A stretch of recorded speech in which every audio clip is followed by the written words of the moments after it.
going to tell us about their program to go forward with a fully immersive event.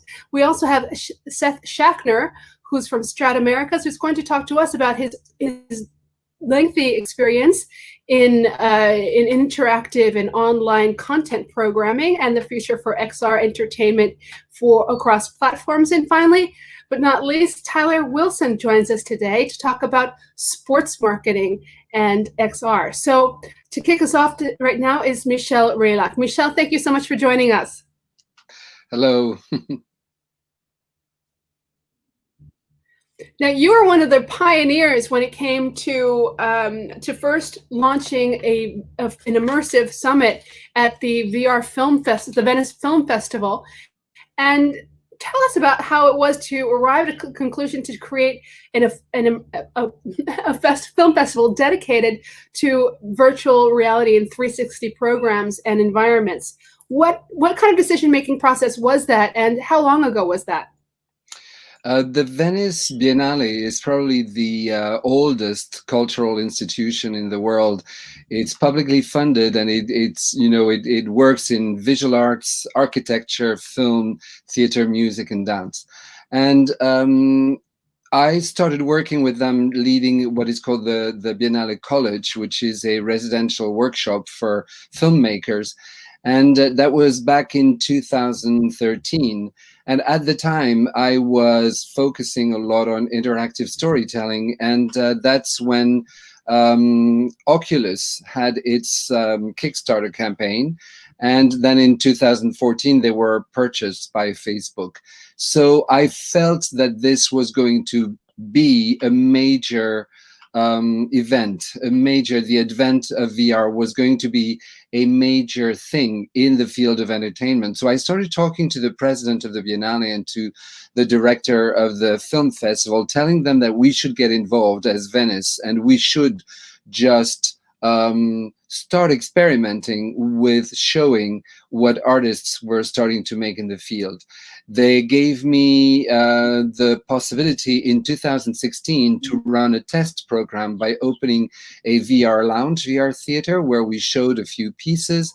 And it was a huge success, including with the film industry who was attending the festival.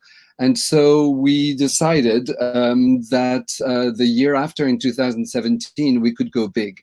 And we opened what is now known as the VR Island, an island that was completely abandoned in the middle of the Venice Laguna. And we revamped it for the 10 days of the festival into a high-tech hub for creative VR. And since 2017, we've been running this program, which to this day is the only official competition of VR content in the world within the frame of an A-list film festival. But tell me, was there, I mean, I don't want to say the struggle internally, but was it difficult to convince people that this is really the a medium that was important and long lasting?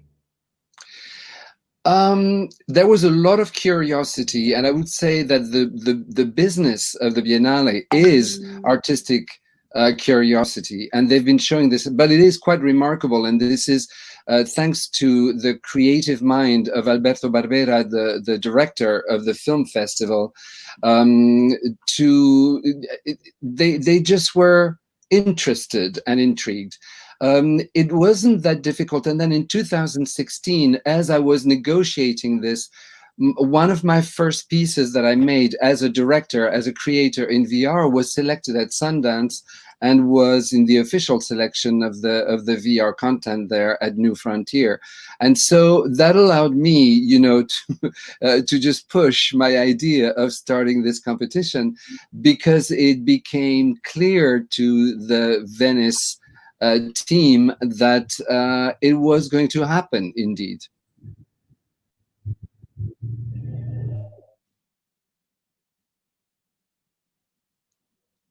People weren't certain.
Hi, we're having some technical difficulties, but Michelle, if you wouldn't mind continuing about the Immersive Festival. Okay. The great thing with the Venice Biennale, which is known for its Biennale of fine arts and visual arts, and its Biennale of architecture that happen every other year, is that they, being the oldest festival in the world, Venice was the very first film festival in the world, being very respectable and anchored into this 75 years of tradition. They were able to challenge themselves with trusting me to embrace this new form of VR, and truly being the first major artistic organization recognizing VR and embracing VR as an art form. So I think what this allowed was the fact that we could offer a platform for immersive artists to show their work in the best possible way. And so the way we do that is that we show VR on this island called Lazzaretto Vecchio, and the rest of the year it's completely abandoned. It only comes alive when we are there and we are showing, these immersive works within the walls of this of what used to be a place where people with the plague would be sent basically to die. So we're taking great care in making sure that the work is shown in as good as possible a way, with very good sound isolation. And it's also become a place where people meet. A lot of the people from the industry come there to meet. So it is a place where VR is really recognized and celebrated as a full-fledged art form on the exact same level as feature film. I think that's wonderful. Can you tell us about, you're going to have an actual meeting space within the immersive platform, and it's not just going to be for the 360 environment, it's going to be for the entire fair transported. Is this also the vision for the rest of the entire Venice meeting infrastructure? We're working on transporting the whole Venice VR Expanded section, which is this the competition, the official competition with all of the immersive content online, onto an ad hoc virtual reality platform that we will be making especially for this. And that platform will allow two things. People will be able to see our whole selection of world premieres of immersive pieces in 360 videos, 3DOF, 3 Degrees of Freedom, and 6 Degrees of Freedom. This will be a partnership with a few makers in the industry who will make it possible to go online and remotely access and participate in those VR experiences.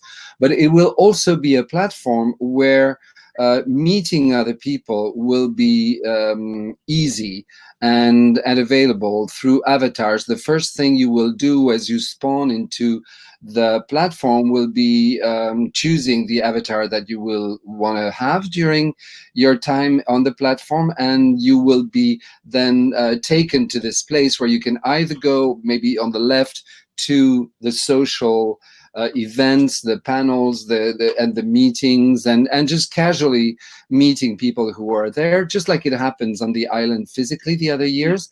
And on the right, accessing the 40 or 45 pieces that we will be showing.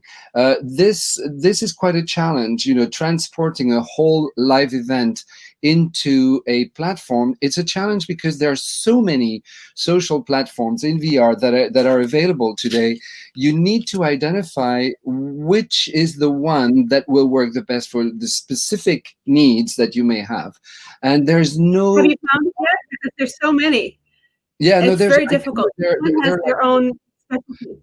Yeah, there are like 40 or 45 of them. I spent the last 2 months, online visiting all these platforms and trying to assess the ones that would, fit our needs best. And the difficult thing is that you want something robust that is not going to bug, every 5 minutes. So you need something robust. At the same time, you want the ability to be in that VR world with your avatar and feel comfortable. And you also want the interface with others or with whatever functionality are available on the platform to feel intuitive, that it's not it's a no-brainer. You know how to you can pick it up. So yeah, it's a big challenge, and we're working on it.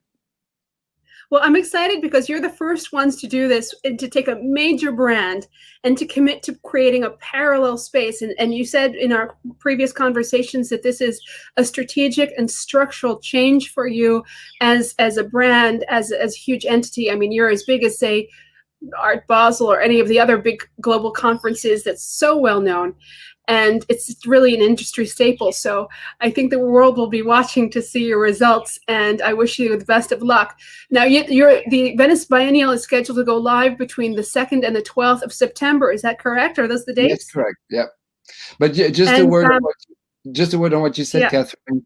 This notion of going hybrid, in my mind, is a key thing for any event or any institution, any company now, just the same as the fashion industry, has morphed into a hybrid industry with brick and mortar shops where you can go and try on the clothes, but as well, buying them online, I think, or the music industry, the same. I think that any institution needs to think of itself as a hybrid in its own DNA from now on, being live, physical, and also remotely accessible. I think that's a really good point, and I thank you so much. We're going to actually come back to that at the end when we're opening up to questions with everybody on the panel. I'd like to say thank you and stop us there and introduce now Seth Schachner from Strata Americas. Thank you, Michelle. And he is the head of Strata Americas. Hi, Seth. How are you? Good morning. All good here. Good to be with all of you. I'm so glad you're here with us today. Now, Seth, you've had a tremendous career in music and technology for a long time now. We're looking at the dawn of new platforms, and how does this compare to the dawn of YouTube, what we're seeing now, especially with Twitch and some of the gaming platforms taking on music? What does this look like to you? I mean, it's a very different evolutionary rev, if you will, I think, than YouTube. I was at Sony Music for 11 years, and I remember when YouTube kind of came over us, hit us sort of on the head in a good way, a little differently than some of the pirated peer-to-peer services like Napster, which I was also at Jive Records desk when that happened as well. And I think the challenge for this medium set of experiences in general, it's I think it was an excellent kind of analysis and analogy, if you will, of the island off Venice. I was sorry to hear what people were being sent to that island for, but I think how you get that island closer to the core of the business and how it becomes a real business and get engagement. And I think sounds like the film festivals have done a very constructive job of it, is probably the key thing here. I mean, I think from my background's largely in digital music, and I've got a lot of work internationally in Latin America as well. This is a new platform and, an entirely new set of experiences. And I think, it's probably unfair to put it on the same stage as a YouTube, which is still one of the leading platforms for music consumption, and whether or not content owners like it actually has a real business model, whether it's advertising, support in a significant way, huge amounts of capital that can be layered into that from Google, and subscription businesses for audio and video. And I don't think it's even fair to put those things together. It's a lot slower of a ramp. But I think the real thing with XR, with VR and music, from what I'm seeing, is to kind of appreciate the medium on its own. And it really goes back to Michelle's point a little bit in terms of what experiences can you offer in that medium that offer something cool, unique, and different. And it's probably not repurposing an existing live concert, because you can watch that on broadcast or stream it. It's probably something that, pulls on the the 3D aspects and the great technological aspects of the medium more than anything. Mm-hmm. Now, in the COVID, this quarantine, the lockdown, if you will, we have seen a large migration over to the gaming platforms. And the reason why I stick with that is because we've seen a number of big headline artists, from Reggie Watts and a number of others, actually host live concerts on these. And they have been tremendously successful, especially with that core demographic of late millennials and Gen Z. So it tends to be that where music is, then advertising and everything else follows. So do you see these platforms like Twitch and Altspace and VRAR and others as really being new competition for the YouTubes of the world? And what does that mean for advertising and business generally? Well, again, I'd move it away from YouTube just a little bit, because I think, YouTube is what it is. But look, I think, I've spent quite a bit of time as a consultant in the area of what I'd call social music, basically, and it's a fascinating, everyone knows what TikTok is. I work for an app called Smule that we bring artists that it looks like it's live singing along. We really tape the artist, but and there's tons of others, Star Maker, Facebook Live, Instagram Live are doing all this, but it all kind of relates to artists meeting their audience in some way and connecting with them in a fashion that is different, more organic, more interactive than, say, just what you're getting from the canned recorded music, which is obviously the most, one of the most critical things. So I see that area as probably the most potent and maybe even disruptive to the ecosystem. And so I think TikTok's a good example. I think actually Smule is a great example. These are areas that are about that connectivity, and they have different business models as well. And what I'm starting to see, to get to your question, is things more like Fortnite, actually, in the gaming world, that are aggregating, these enormous audiences of gamers in a way that integrates music into the gaming platform. It's certainly gamified. It's got in-app purchasing from a business perspective, which is great.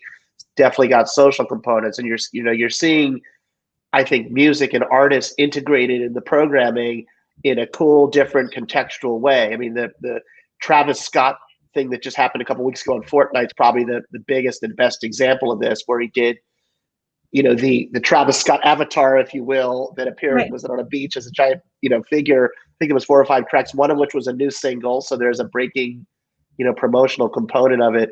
Something like 28 million, audience members, 45 million in aggregates. The numbers are off the charts. So that, to me, is the biggest thing. I mean, certainly Twitch has got live streaming. So we're at a blip right now. The whole business of entertainment, from film festivals to production to music to concert tours, which have been decimated, are disrupted now. So live streaming from home is clearly something that is on the rise. And my experience with Twitch has actually been wonderful. While I've been sitting on the bike or whatever, discovered artists directly, which is, I think, what it's supposed to be about, and paid them directly too, with Venmo, or that sense of loyalty. But I think the challenge there is also similar to that island effect, which is how you get this to scale. So I don't think there's any question. I think what we're seeing with Fortnite and some of the gaming platforms that are aggregating audiences are probably the biggest piece of Yeah. kind of, you know, It the new stuff that's happening. It sounds like they're almost like two different streams, if you will, and you'll excuse the term streams. I don't mean it that way in a technical way, but they're two different branches.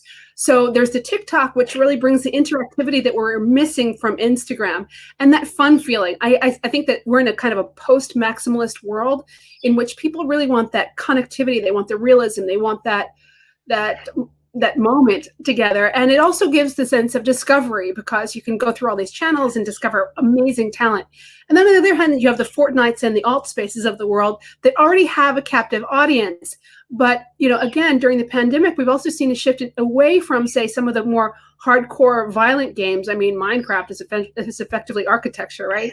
So, and integrating more of the social aspect, which gives us that interactivity in a three-dimensional world. So I feel as if both are moving towards interactivity in a very definitive way. The question is, you know, which one is going to merge the most successfully, and then how do brands and advertisers meet them there with either branding and content and other things? How do you see that playing out? Well, look, I mean, on the advertising side, you know, you need scale, right? If you're an advertiser, you're looking at, you know, there's big players like Facebook and Google you're still going to look to, I would imagine, if you're doing a media spend.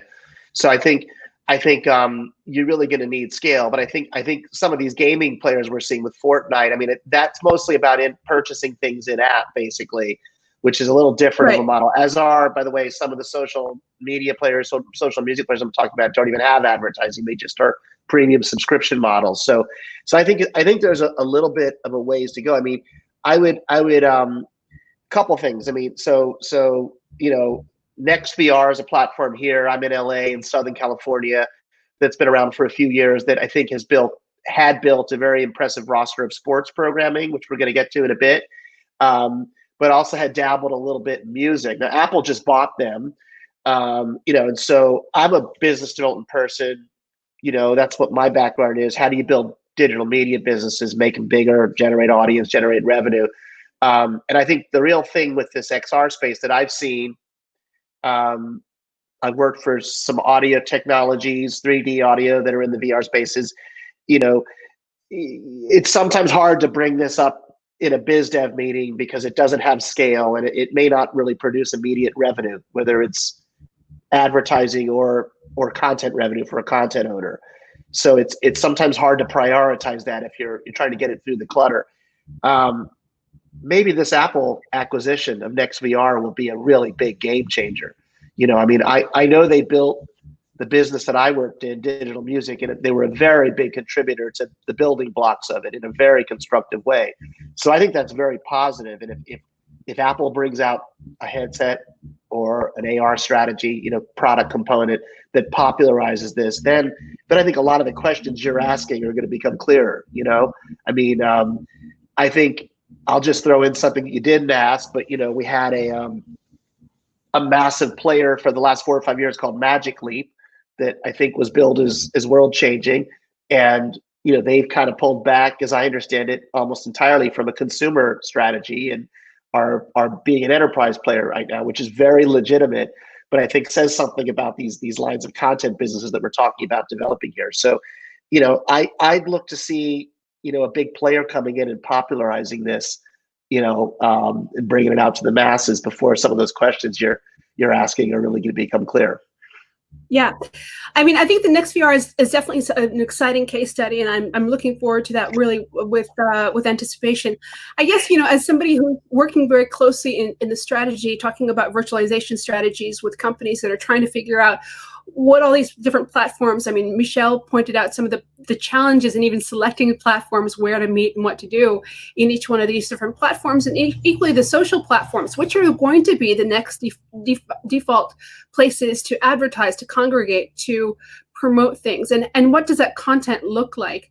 And I think that's going to be very interesting, especially if we're looking at cross-platform. But you know, you're an expert on the streaming wars, so I wanted to ask you about the outlook there. So if you were to say sort of the silver lining to all of this, in terms of, okay, we've been under lockdown, What's the silver lining to come out from all of this in terms of the evolution of these new platforms and new technologies? That's a great question. I know we kicked around these ideas earlier. Look, I think, hopefully we all pull through this time sooner rather than later, because this period of a pandemic has obviously disrupted everyone. Um, obviously everyone's been stuck at home, or many of us in the States have been stuck at home the last few months. So digital consumption has been, for certain areas, news, video. I mean, ironically, I think music has been steady, but in general, it's been way up. And I'm reading reports of people buying subscriptions that they're not even using. So it's been, I think it's been, in the silver lining of this horrendous time we've been going through has been that there's been much more digital consumption and awareness of subscriptions. And I hope I would take that further and say maybe that means that people's interest in new and different experiences with VR, with XR, would be enhanced. And so that to me is what I'm saying. I mean, I would point you to there's been a couple of cool things on the music front outside of the stuff that's hitting all the headlines. This band Real Estate, which is kind of a tiny alternative band, has just done some of the coolest things with like AR implementations of a live tour that you can just get sitting up on your phone, and it looks like they're performing for you. There's a company called The Wave XR, which is out of Austin and LA, that I think came out of a crop of competitive music VR companies that were really trying to distinguish themselves. And they've taken this idea of a concert and kind of just changed it. They've got something with Imogen Heap, who's a very progressive artist out of the UK, that kind of totally twists the idea of a live music performance and breaks the artist up into lots of pieces. It's just wonderful from an imaging perspective. So I think the silver lining is that you're going to get more just awareness of these new types of experiences, and I think it's a more legitimate time than ever to think about the evolution of VR in some of these core entertainment businesses.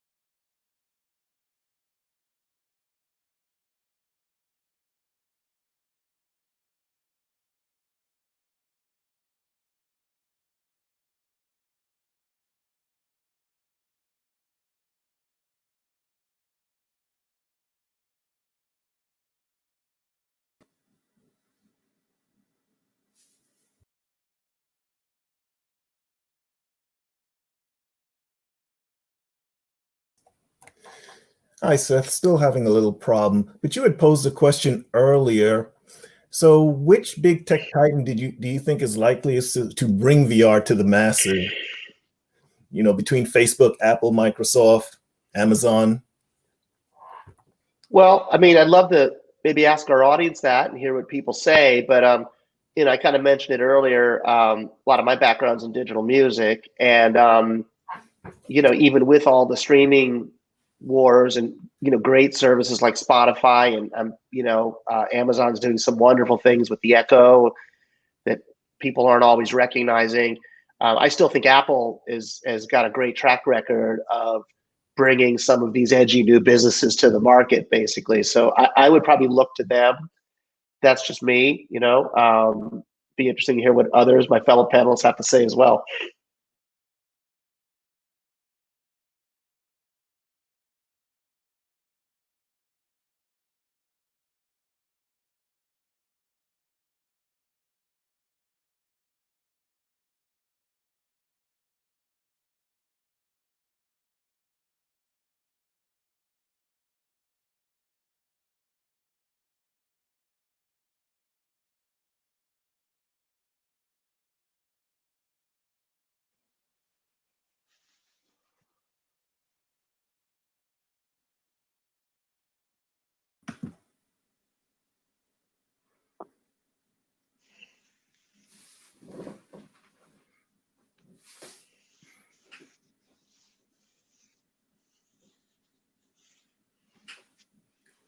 Rel, can you still hear us?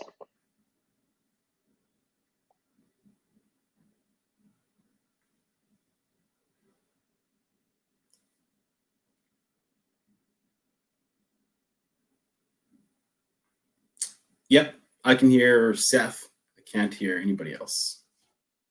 Okay, I'll just go on mute. I think whenever you want to shift out.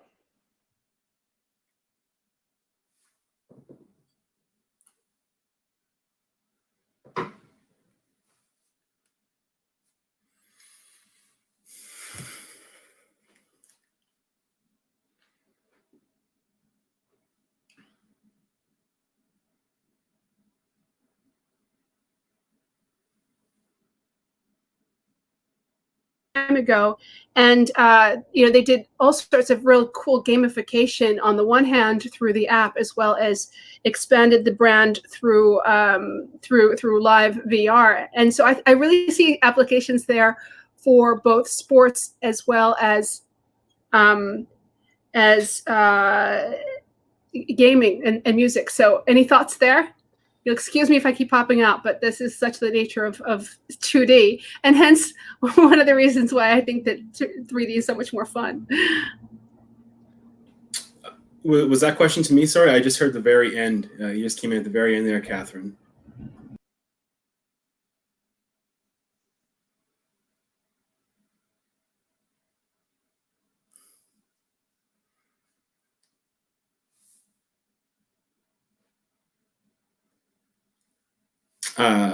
I can't hear anybody right now. If anyone's saying anything, I can see Seth's nice smile. Yeah, and, it's good to see. I can hear you, but I think we've lost Catherine just due to bandwidth. And I was same exact reaction to her question. I wasn't sure if it was for you or for me. Yeah, I wish I had a fern in my background. We could be between two ferns right now. There you go.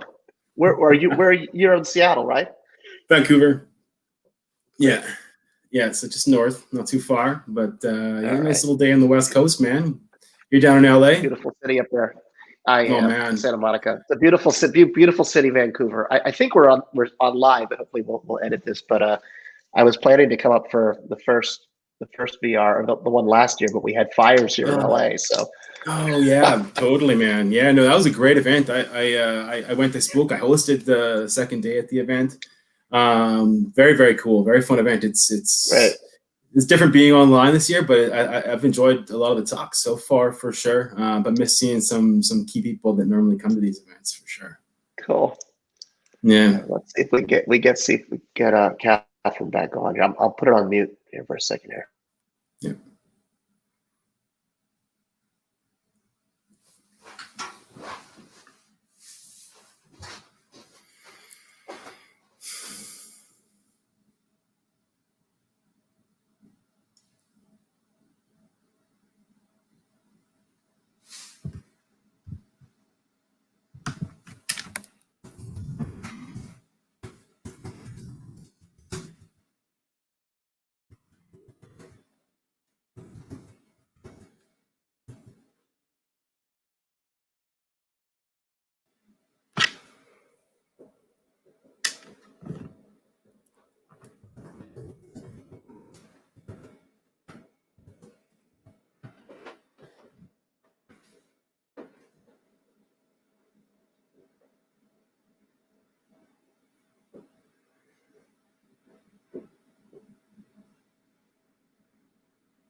You look in this shot, in this angle, Seth, man, you look just like Kevin O'Leary. Have you ever seen Dragon's Den? You look younger than him, but you look like Kevin O'Leary, man. That's good to hear. I usually get what do I get? I get Jeff Zucker or Ari Fleischer. The guy used to be the press secretary, whatever. So nice. All right. Let's see here. I'm going to go on. I don't know if.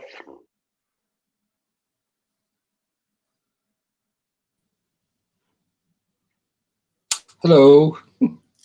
What's happening? I like your roof, by the way, in the background, man. That's a sweet backdrop. Well, that's the houses in Amsterdam. You know, I live in a house that was built in 1624, and Nice. all the houses are like this. And so I live on a duplex apartment on the top floor of that building, and this is the standard top floor type of room in Amsterdam. So yeah, it's cool. Wow. Cool. But Vancouver, Almost 400 years almost. That's a pretty old yeah, house. yeah. And my street is the first street. Oh, here's Catherine back. Hi, yeah. I mean, we don't know how long this is going to last, but I'm really hoping you've had a great conversation. It's really awkward these days to try to host things from a distance, but I'm really glad everyone's been a good sport. And I hope that there are still people out there who have been viewing this, because I know that you're all really fascinating. And I'm sorry I missed part of your story. So please continue. I'll jump in a minute. Well, Tyler hasn't spoken really yet. Maybe we should give him the floor. Sure. Yeah, we were just kind of bantering back. So and did forth. we talk about our plans going forward? I mean, sports, Tyler, is they expect $22 billion for revenues, broadcasting revenues in 2020 here in the United States. That's clearly not going to be the final number, I'm certain. So how are we going to recuperate some of those expenses, given the continued expectation of disruption over time? I mean, are you guys seeing an actual commitment to change and innovation with the companies you're talking with? And if so, what kind? I mean, I definitely think there's a change to the innovation. I think one thing that sports bring, similar to music, and film, is that it's a congregation of passion and people, right? That come, and it's the eyeballs and the demographic of those eyeballs that essentially generate the business on the back end. So with sports and the current challenges we're having right now, I'd say it's kind of a couple phases. You've got teams that have dabbled in it on an experiential standpoint before. Maybe it's one or two kind of cool elements that they've rolled out, and you can be immersed in it and really take part, which I think is really cool and groundbreaking and steps forward. But I think kind of the way forward is a more business approach to it, where that would be part of it. But there's a lot of other elements of the business right now. When you're talking about going to a festival where there's, whether it be concessions or merchandise or how you get in a frictionless fashion, it's all going to pull into one thing. And Seth even talked about earlier the cost of some of these things, and necessarily how they're rolled out moving forward with a bigger strategy. And I think that's the main thing, right? Like, you're going to see these experiences being pulled in to the core operating system and being part of a more omni-channel business, where this is the reach out there to pull people in and interact with that younger demographic. But and that's a good thing. So I think we're advancing from the flash in the pan to being a little more serious with offers for partners to take part in as well.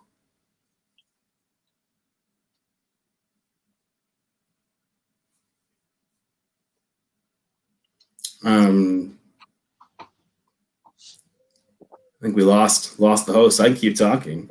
Yeah, please do. I mean, yeah, definitely. Should. Yeah, there we go. I was going to say, are you with maybe the sports club? It'd be good to get some background Sure. on like the sports ecosystem you're part of. It's exciting.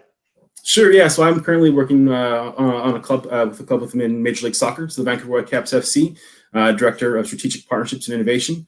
I got into the VR space probably 4 or 5 years ago. Back then, I was actually with a different club in the CFL, which is kind of like our version of the NFL here in Canada. And we dabbled into a live push of 360 viewing to complement broadcast, and we paired it up with geolocated missions. Which was kind of my first jump into the space, creating something, and it was pretty cool. We attracted a younger demographic.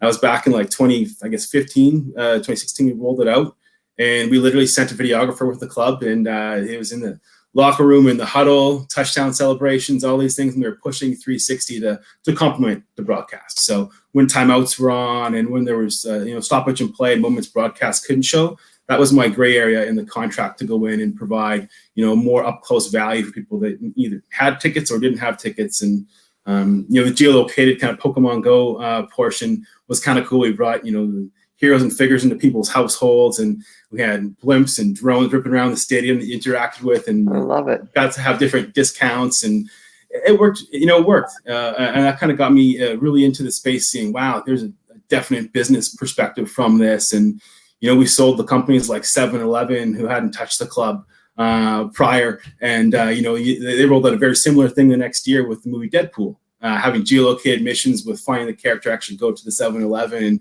and take part and go in for a discount and a redemption right on the spot. So you see things like that and how it can rope in a fan base to an event at a centralized location and also spread out across as far as, you look at some of the biggest clubs in the world, their reach is global. So how can a brand advocate become someone who can, take out their hard-earned cash or spend some of their precious time consuming with the club? And these mediums are very rich with that. So I think there's kind of two phases. There's one that's going to be to the end user as a fan, and then you're looking at an enterprise solution from a training standpoint and a development standpoint where you can really use this technology. Say in our case, where we have facilities across Canada, 24 of them with 40,000 plus kids. And they all want to make it to here in Vancouver at our training facility, which isn't always the easiest when you have, all sorts of costs and travel restrictions in place. Bringing, almost an enterprise solution like a company would have with training, them the ability to hear our coach and hear our players, I think is something you'll see more teams do as well, which again is going to be marketable. People sell training facilities, naming rights, people sell the kits, and all these types of experience will now generate content that will ever be leveraged on the other end for them to share and showcase, because everyone wants stuff outside of those games, which we're talking about now. We're on lockout. We don't have games. So we've all pivoted to content, and it's just about being robust moving forward and growing each year, and sports teams are learning that right now for sure. Tyler, I think that's a great point. I mean, not only just is really about providing access, right? Because the content isn't necessarily the game itself. It's all that behind the scenes stuff. It's stuff that you wouldn't have access to as an average person. Before, you'd have to get some super extra VIP pass, and you'd have to travel great miles and at great expense. And here you are proposing that there's this whole different dimension that's untapped, that's going to happen anyway. So in terms of, you don't require lots of motion capture rigging necessarily, although once you do it, it is an asset, it's an investment. But equally, just being able to enter the locker rooms or to work out with these guys would be a tremendous asset of value that people would pay for. I think that's a really clever idea. Tell us about some of the other ideas that you had for monetizing potentially some of these content behind the scenes that other people wouldn't necessarily have access to in the sporting world, and maybe other sports this could apply to. I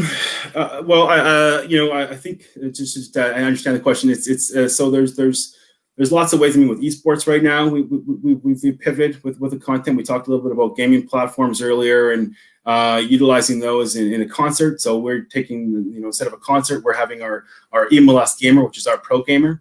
So in Major League Soccer, every single club has an actual professional esports player that plays a FIFA game, and we play against other clubs. So we're taking gaming platform, which is essentially this case, it's our bread and butter, it's our actual footy game.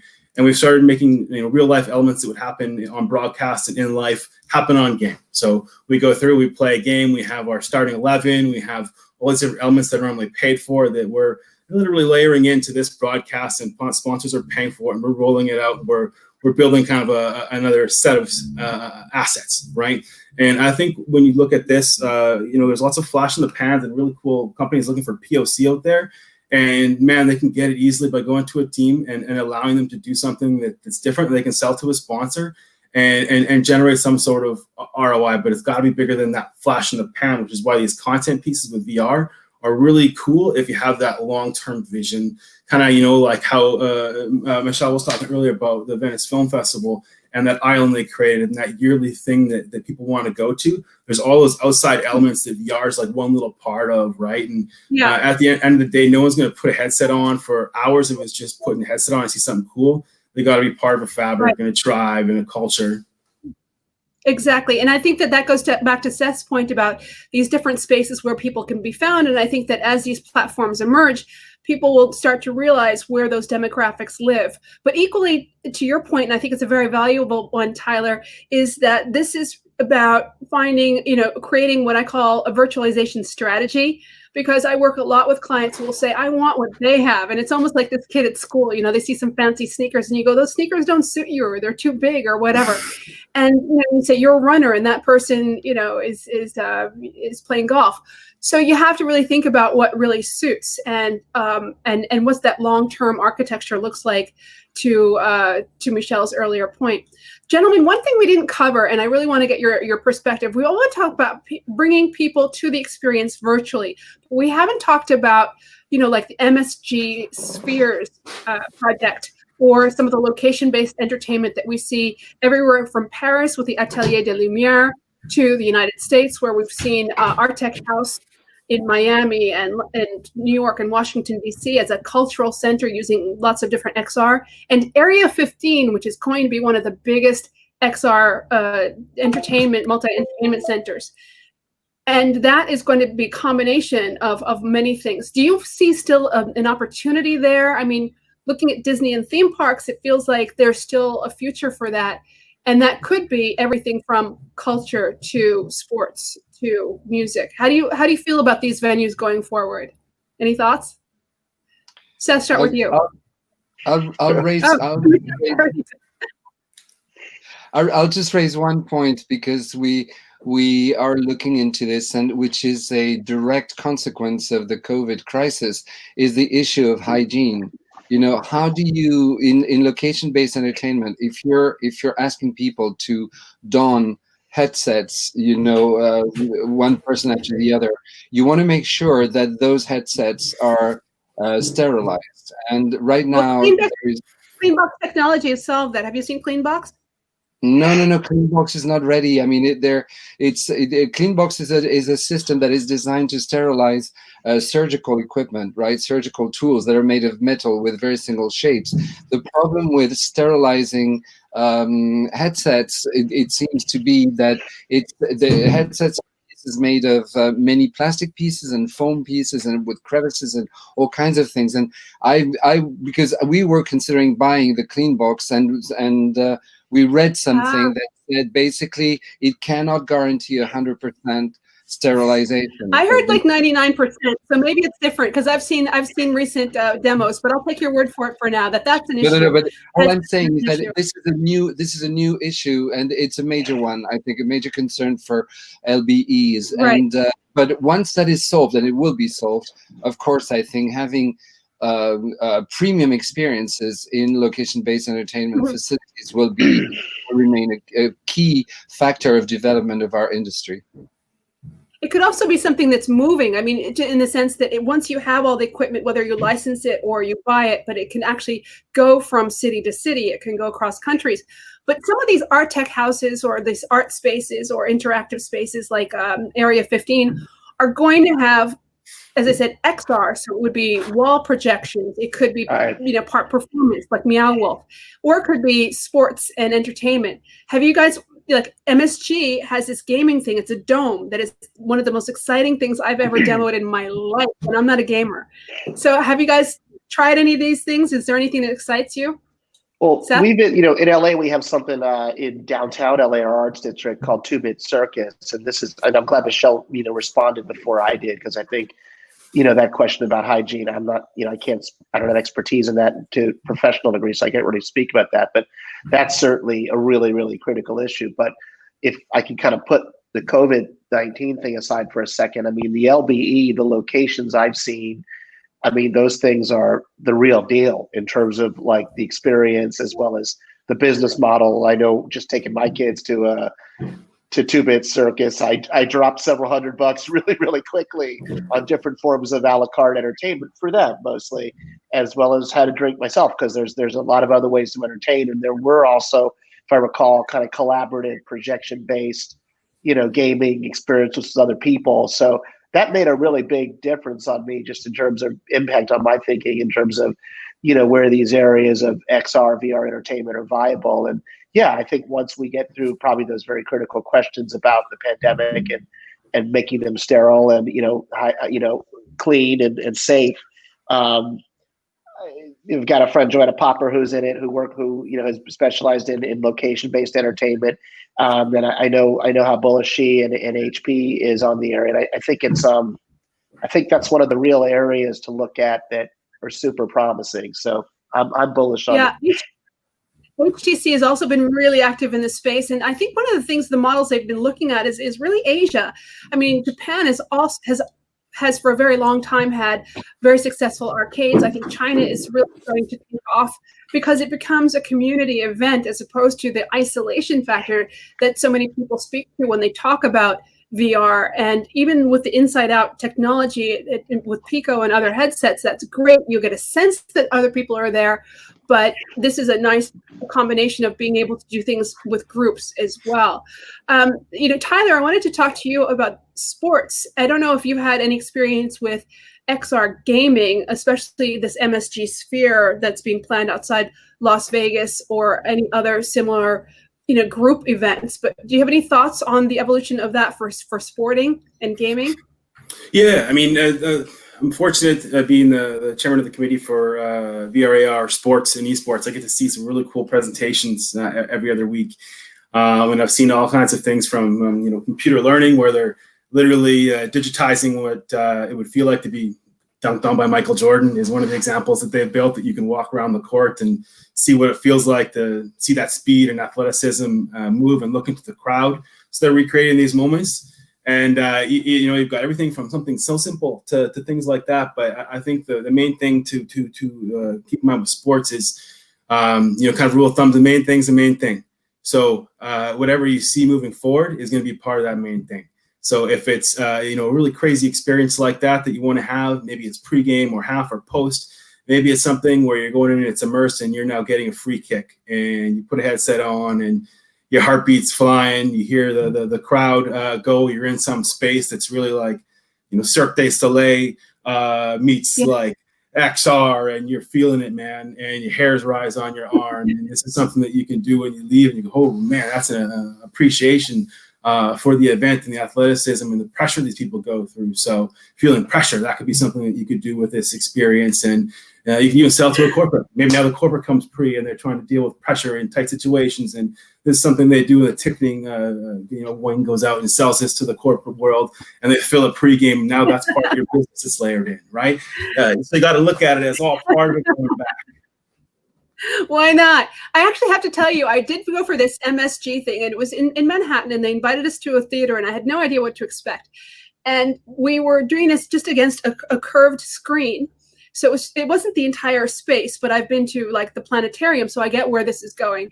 And we were just separated into small groups. So ours was a yellow group, and you felt like there was this hive mentality that started to kick in. We could see each one of our teams, the 4 teams or 6 teams or whatever it was, compete against the screen, and we could see some of our members get shot out.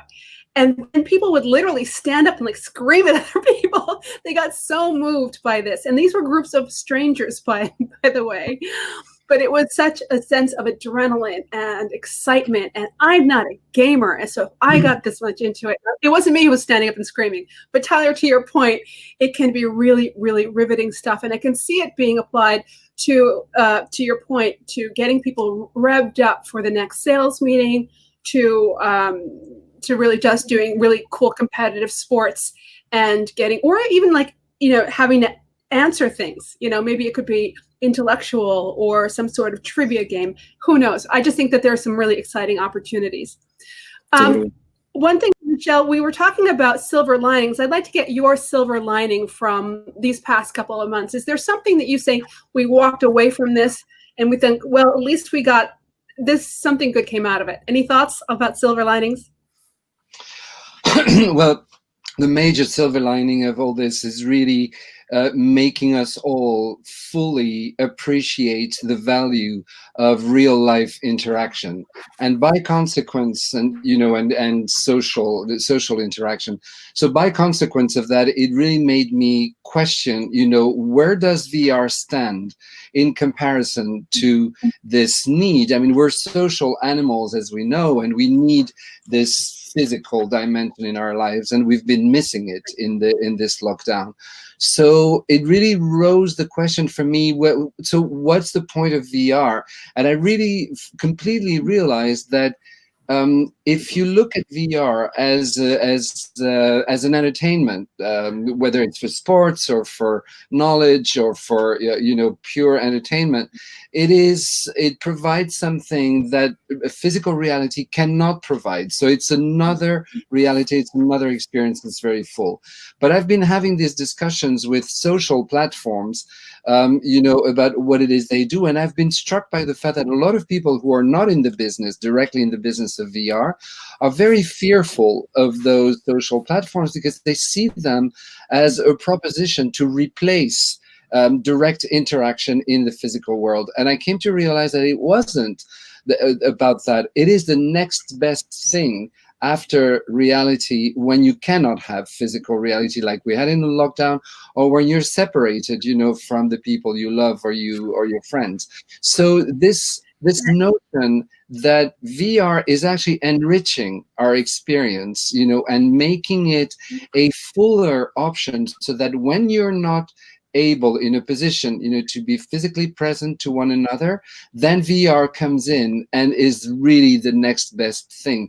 So that sort of multi-layering of our reality, of our experience of reality, has become something even more exciting than before, because it can live side by side with this idea that, yes, we want to be physically together. So basically the takeaway is that, the silver lining of all of this is that we appreciate our real reality that much more. One last thing, Tyler, have you got a silver lining to share with us? Yeah, I mean, definitely. I think in terms of how business moves forward with utilizing this technology and creating more assets for partners to interact with, which is the silver lining of that is not having games and figuring out how they can deliver value to fulfill contracts. So a lot of these companies have taken on other forms where they're doing different things to generate impressions, and it's working to a certain degree. So you take a look at that, and now you look at the business moving forward, and companies will invest in things that will add to the bottom line. And this has been one of those things, kind of a watershed moment in many respects for maybe elder stakes people, or not elder stakes people, but the way things have been done for a long time in sports, starting to crack a bit. You're not going to get the hot dog passed down the whole line to you maybe next time you go. So how's that going to be different? Are you going to order with some, I talk about frictionless experiences, and you look at other revenue generators for the club and how that could generate, additional revenue with new investments in technology like AR and VR. And then now you've got those systems. How can they work for a fan experience? So you're taking, budget from a number of different mediums that will generate revenue and create a better experience for the fan. And you're giving it an engine to move forward and create an endless amount of these experiences. So you eliminate the high cost flash in the pan, and it's done in a season. Excellent. So we're accelerating innovation, and we are learning to enjoy real life more. I would like to thank my panelists today, Seth Schachner, Michel Raylac, and Tyler Wilson. And my name's Catherine Henry. We're delighted to have been able to join you here at the VRAR Global Summit. Despite some of our tech challenges, I think it's been a fascinating discussion. And I thank you all for joining us on this program. And gentlemen, I wish you continued health and good luck with all of your endeavors. It's been a pleasure. Thank you. Thanks so much. Great talk with everyone. All the best, everyone. Nice to meet you guys. Thank you.